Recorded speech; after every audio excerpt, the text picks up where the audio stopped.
So hey guys, welcome to my unboxing video of my new Lake 303 winter cycling shoes.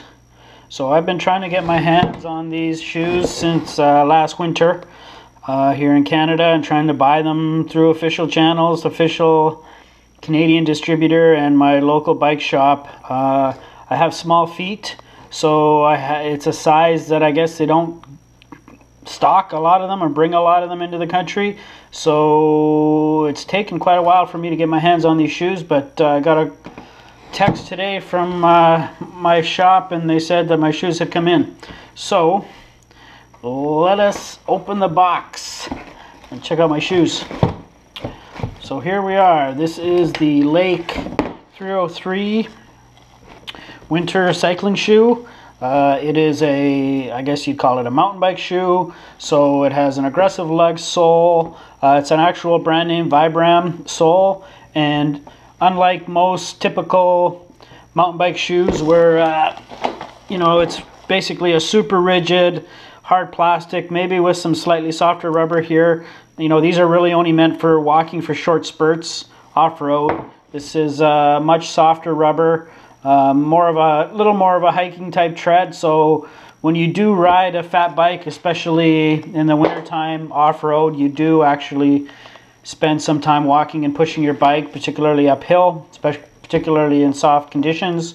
So this shoe's been designed with that in mind. It's still a really rigid sole, okay, so it's definitely designed with power transfer in mind. So it doesn't use a typical lacing system. It's very similar in design. I've noticed this upper to modern cross-country ski boots. So it uses a BOA lacing system, and this is metal cable coated in some sort of plastic, so it should be quite strong. Then it opens up similar to a modern performance cross-country boot. The insole in it is actually quite nice, so it's quite thick. It's got some reflective aluminum type stuff in it, and looks like it has some air pockets to try and create a barrier between you and the cold, which can sometimes be an issue with, which is an issue with shoes in the cold, especially mountain bike shoes, where you have a metal cleat bolted to basically this metal plate, so you get that transference of cold.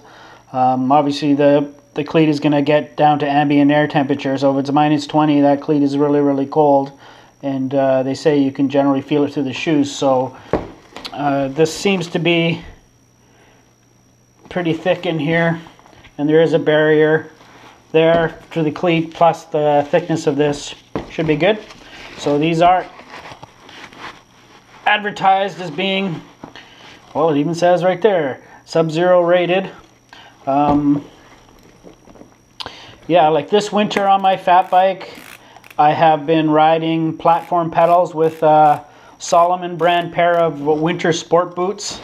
And yeah, the boots themselves have been warm enough, but I definitely miss having clipless pedals and the bit of performance advantage they do give you, particularly pedaling up steep hills, and just the efficiency in general. So I'm hoping that these boots will basically allow me to ride pretty much all winter without having to resort to shoe covers, which are annoying.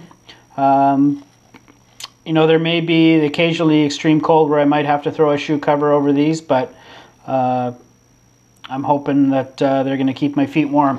And for where I live around here, I would say that I will use these boots even outside of winter. So springtime, early to late fall, I'd say probably once the temperatures get below 10 Celsius, is usually when I start throwing shoe covers over top of my cycling shoes. And yeah, I might actually start wearing these 10 Celsius and below, probably more like 5 Celsius and below, depending if it's sunny or overcast. So I'll probably get a lot of use out of these shoes, even outside of pure winter riding conditions.